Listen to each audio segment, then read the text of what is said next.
नमस्कार मंडळी, श्री स्वामी समर्थ. स्वागत आहे तुम्हा सर्वांचं आपल्या यूट्यूब चॅनलवर. स्वामी महाराजांच्या कृपेने तुमच्या सर्व चांगल्या इच्छा मनोकामना पूर्ण हो, हीच मी स्वामीच्या चरणी प्रार्थना करते आणि आजच्या या व्हिडिओला सुरुवात करते. पण त्या अगोदर तुम्ही जर चॅनलवरती नवीन असाल तर चॅनलला नक्की सबस्क्राईब करा आणि शेजारील बेल आयकॉनलाही प्रेस करा, म्हणजे माझ्या सर्व नवीन व्हिडिओंचे नोटिफिकेशन सर्वात अगोदर तुम्हाला भेटेल आणि तुम्ही एक पण व्हिडिओ मिस करणार नाही. तर पहा, येत्या बुधवारी म्हणजे 26 फेब्रुवारीला आलेली आहे महाशिवरात्री. प्रत्येक महिन्यातील चतुर्थी तिथीला शिवरात्र असते आणि वर्षामध्ये अशा 12 शिवरात्री येत असतात. पण माघ महिन्यातील ही चतुर्दशी तिथी असते. याला विशेष महत्त्व दिलं जातं, कारण या दिवशी महाशिवरात्री साजरी केली जाते. ही भगवान शिवशंकरांसाठी समर्पित असणारी रात्र असते. या दिवशी आपण भगवान महादेवांची आणि माता पार्वतीची उपासना आराधना करत असतो. या दिवशी भक्त भगवान शिवाच्या उपासना करून आणि त्यांच्या मंत्राचा जप करत असतात, रुद्राभिषेक करत असतात, जलाभिषेक करत असतात. अशा अनेक उपाय आणि सेवा आपण या दिवशी करत असतो. या कृष्ण पक्षाच्या चतुर्दशी तिथीला आपण हिंदू धर्मग्रंथात अनन्यसाधारण महत्त्व दिलं जातं, कारण याच दिवशी माघ महिन्यातील कृष्ण पक्षातील चतुर्दशी तिथीला भगवान शिव आणि माता पार्वती यांचा विवाह झाला होता असं देखील म्हणण्यात येतं. त्यामुळे या दिवशी आपण केलेल्या उपायांचा आणि सेवेचं फळ आपल्याला खूप लवकर मिळत असतं. भगवान शिव हे साम सदाशिव असल्यामुळे आपण कितीही छोटी त्यांची पूजा केली, अगदी त्यांचं मनाने एखादं फक्त नामस्मरण जरी केलं तरी आपल्याला त्या ज्या काही इच्छा आहेत तर त्या पूर्ण होत असतात. पण त्याचबरोबर जितकी त्यांची पूजा साधी आणि सोपी असते त्याच पद्धतीने त्या पूजेचे नियमसुद्धा खूप अवघड असतात. तर महाशिवरात्रीच्या दिवशी एक वेळेस तुम्ही उपासना नाही केली तरीही चालेल, पण ही एक चूक जी आहे तर ती अजिबात करू नका. त्याबद्दलची माहिती आजच्या व्हिडिओमध्ये आपण घेणार आहोत. आपल्याला या दिवशी कोणकोणत्या नियमांचे पालन करायचं आहे, या दिवशी काय करायचं आहे, काय करू नये, ही संपूर्ण माहिती आजच्या व्हिडिओमध्ये आपण घेणार आहोत. त्यामुळे व्हिडिओ कुठेही स्किप न करता शेवटपर्यंत पाहत राहा, जेणेकरून तुमच्यापर्यंत योग्य ती माहिती पोहोचेल. तर पहा, महाशिवरात्रीच्या दिवशी अनेक जण निर्जली उपवास करत असतात. काही जण या दिवशी फळांचा आहार घेतात. मान्यतेनुसार या उपवास करताना तुम्ही निर्जली व्रत ठेवू शकता. जर तुम्ही निर्जली व्रत उपवास केला तर दिवसभर फक्त पाण्याचे सेवन करता येणार नाही, याची आपल्याला दक्षता घ्यायची असते. उपवासाच्या दिवशी जास्तीत जास्त पाणी प्या. ताक, फ्रूट ज्यूस, मिल्क अशा पदार्थांचे सेवन करा. एक वेळेचा उपवास केला असेल तर तुम्ही सकाळी फलाहार घेऊन रात्री पूर्ण जेवण करून उपवास सोडू शकता. महाशिवरात्रीच्या दिवशी शिवपूजा केल्यानंतर रात्री उपवास सोडू शकता. जर तुमच्या तब्येतीला कसलाही त्रास असतील तर तुम्हाला डॉक्टरांचा सल्ला घेऊन त्यानंतर तुम्हाला जे उपवास आहे तर ते करायचे आहेत. महाशिवरात्रीचा उपवास गहू, तांदूळ, डाळ या पदार्थांचे सेवन टाळायचे असते. या व्रताच्या दिवशी तुम्ही सेंधव मिठाचे सेवन करू शकता. या दिवशी तुम्ही उपवास ठेवला नसेल तरीही पूर्णपणे शाकाहारी राहायचं आहे. या उपवासाच्या दरम्यान तुम्ही साबुदाण्याची खिचडी खाऊ शकता.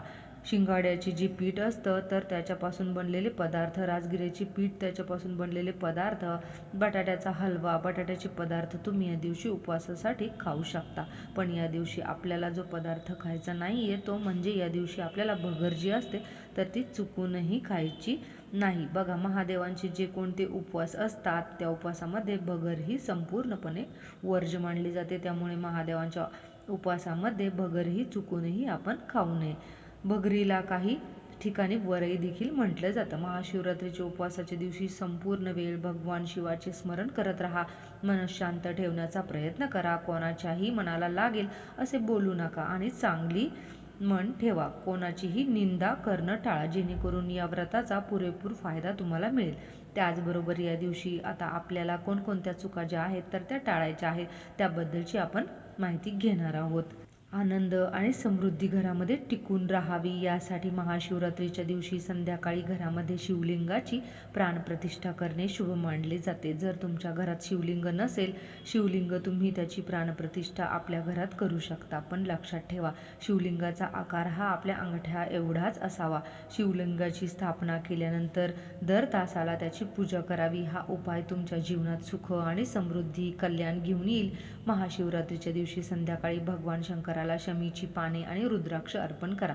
यानंतर तुमची आर्थिक समस्या दूर होण्यासाठी महादेवाकडे प्रार्थना करायची आहे। महाशिवरात्रीच्या दिवशी रात्री शिवमंदिरात 11 दिवे लावा। मनातल्या मनात ओम नमः शिवाय या मंत्राचा जप करा। महाशिवरात्रीला रात्री जागरण केल्याने भगवान शंकराचा आशीर्वाद प्राप्त होतो। रात्री जागरण करताना शिवपुराण, शिवसहस्त्रनाम किंवा शिवविवाह कथा ऐकून पठण तुम्ही करू शकता आणि भोलेनाथांना तुम्हाला समृद्धीचा आशीर्वाद द्यावे अशी त्यांच्याकडे प्रार्थना करायची असते। हे छोटे छोटे उपाय या दिवशी आपण केले तरीही आपल्या मनातील ज्या काही इच्छा आहेत तर त्या पूर्ण होण्यासाठी मदत होत असते। त्याचबरोबर या दिवशी ब्रह्ममुहूर्तावर उठून आपल्याला जागरण करायचं असतं। व्रताच्या दिवशी सकाळी स्नान करून स्वच्छ वेणी नंतर कपडे परिधान करायचे असतात। नंतर या दिवशी पांढरे वस्त्र परिधान करावे।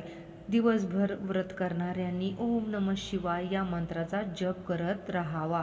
तुम्हाला उपवासाचा संकल्प करायचा असतो आणि त्यानंतर उपवास हा दुसऱ्या दिवशी आपल्याला सोडायचा असतो। व्रताचा पूर्ण लाभ घेण्यासाठी सूर्योदयापासून ते चतुर्दशी तिथी संपण्यापूर्वी उपवास तुम्हाला सोडायचा नसतो। तर अशा पद्धतीने आपल्याला हे संपूर्ण नियम जे आहेत तर ते या दिवशी आपल्याला पाळायचे असतात।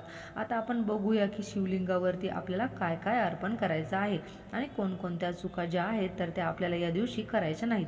त्यामध्ये सर्वात पहिली आणि महत्त्वाची म्हणजे कांदा, लसूण, मांस, मद्य इत्यादी तामसिक अन्नांपासून दूर राहा। उपवास करणाऱ्याने भाविकांनी तांदूळ, डाळ आणि गहू यापासून बनवलेले पदार्थ खाणे टाळा। पूजा करताना शिवलिंगाला नारळ पाणी अर्पण करू नका।